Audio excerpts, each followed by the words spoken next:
и луѓе што го следат проблемот велат добро, ама ете, гледаш премиерот на Грција има поголем проблем од тебе, ти имаш помал и ти треба да попуштиш. Велам зошто?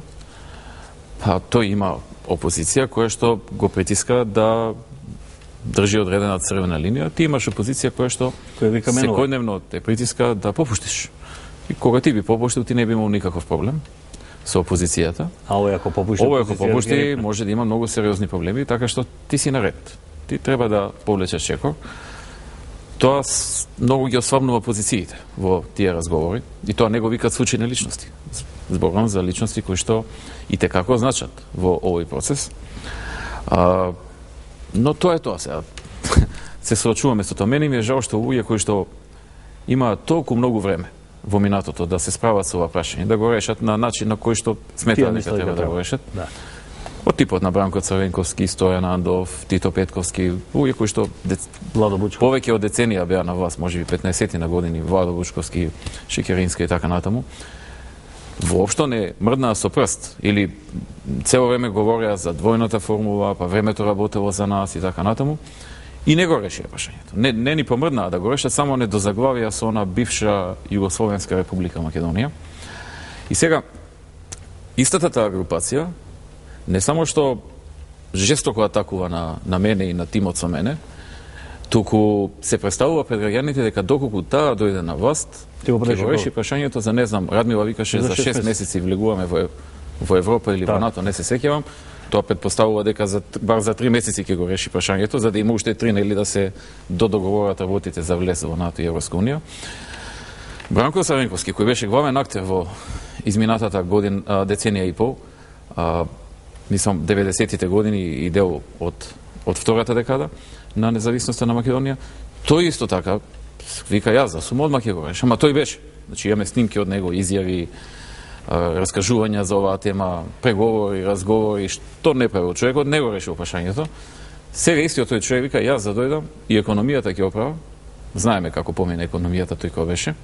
И името ќе го решам, у Европа влагаме, у НАТО влагаме. Сега дали човекот рачуна на кратко памтење на луѓето, тоа не може да може би рачуна на тоа. Па не може да рачуна, затоа му е рейтингот таму 7-8, што ти знам, Джонс Бондовски. Дали рачуна дека со тек на време ние ќе направиме многу грешки, па ете тука тоа е некоја шанса да види. Некоја математика веројатно има во главата, но несериозно е човек кој што направил тотална катастрофа во економијата, да зборува сега дека он ќе среди работата, кој што не заглавил со бивша Југословенска република Македонија и глумел преговори, како што и самите нивни луѓе кажуваат од типот на Фрчковски и други, значи неговите министри викаат глумевме преговори.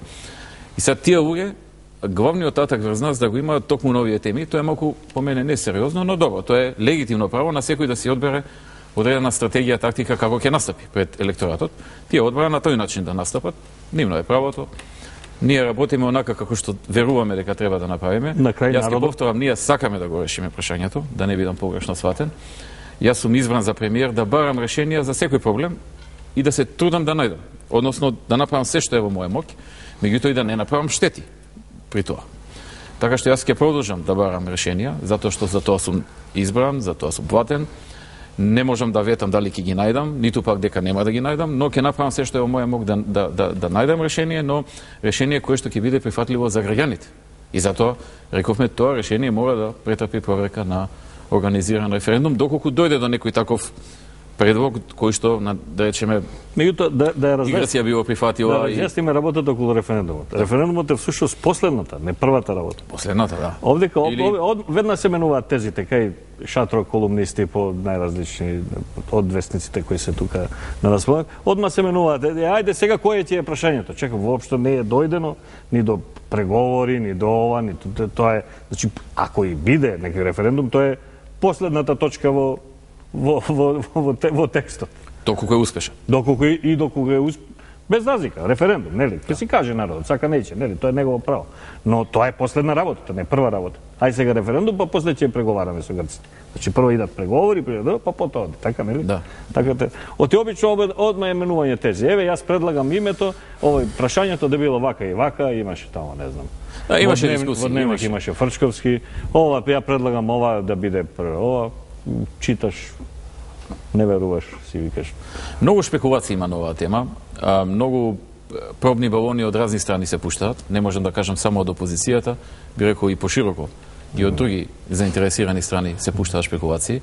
Еве сега пред некој ден чувме дека Грција имала од Мицотакис ми се чини, некаде прочитав низ весниците, дека кажал дека во 90-тите години имале куп пари во кеш, во вреки ги чувале, во не знам што ги чувале, кои што ги давале по разни новинари за да лобираат, односно да пишуваат во корист на Грција за името.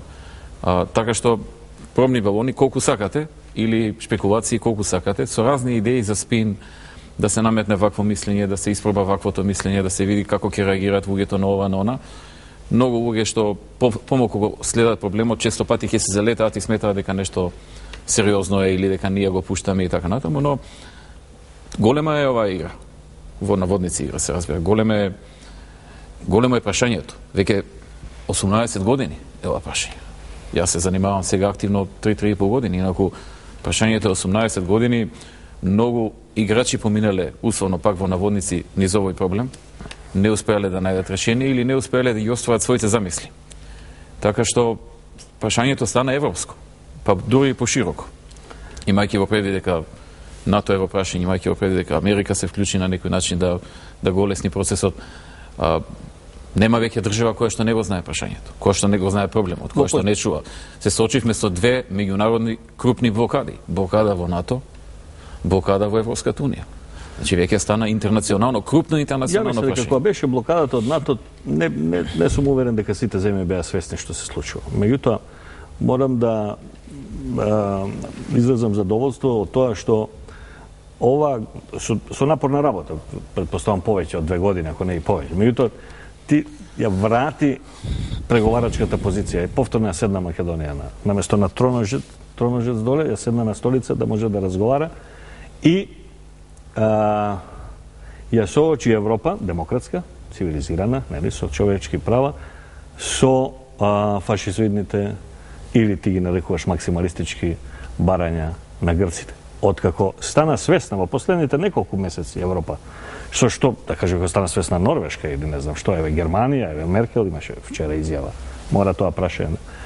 Одеднаш го, чекај, полека, значи не било тука само името. Тоа е, значи, Европа ја освести. Од друга страна, и опозиционите лидери. Ние имавме дури на овие сериозни, кои се сметаат колумнисти, експерти, на телевизија вика тоа, демек барањата што биле од Василакис до Нимиц последните и што се објавени, што излегува во јавност, биле фалсификат. И на крај доаѓа наручек оди така Фуере, излага Манасиевски, не, сепак премиерот бил право, не е само името, него има поширок хоризонт. Па токму Манасиевски беше човекот кој што постави прашање на масата кај Фуере, наручекот, во кое што прашаат, добро, дајте да чуеме, да го прашаме премиерот, точно ли ова за идентитетот или не? И настана една тишина, сите очекуваат одговор. Јас го објаснив одговорот, кажа дека да, освен што бараат промена на името во Северна, Горна или Нова Република Нова Македонија и промена за целокупна употреба, надворешна, внатрешна, со промена на устав и така натаму. Све. Бараат и идентитетот да биде поврзан со новото име, во однос на тоа дека ако јазик новомакедонски јазик, северномакедонски јазик, горномакедонски јазик или онака како што новомакедонци, добро. Да, како што ќе се прифати, евентуално, нели по нивна замисла. И инсистираат на тоа. Им кажа дека во разговорот со Папандреју, добро, неговиот дел, тој инсистираше околу 2/3 зборува за тоа. Како реагираш? Иако ја му кажав, јас за ова нема не ќе не преговарам, тој вика добро, ама ја имам право да си кажам. Добро, да, си кажа. На тоа како реагираше Фуере, ме интересира? Па не, Фуере слушаше, запишуваше некои работи, веројатно да извести. Иако ние известивме секаде каде што требаше да се извести, но негова работа е тоа. Да извести немаше некој посебен коментар. Од подземните решенија во Европа, како што е се од, што ти знам, од Букурешкиот договор пред 100 години наваму, конечно македонското прашање доаѓа на светлина, според мене. Значи нема веќе 3-4 држави да го решаваат. Ја би рекол, се чини дека таков впечаток добивам понекогаш во овие разговори, извини што те прекинав. Дека имам впечаток дека како да не е затворено. Ни тогаш. Ни сега. Мислам,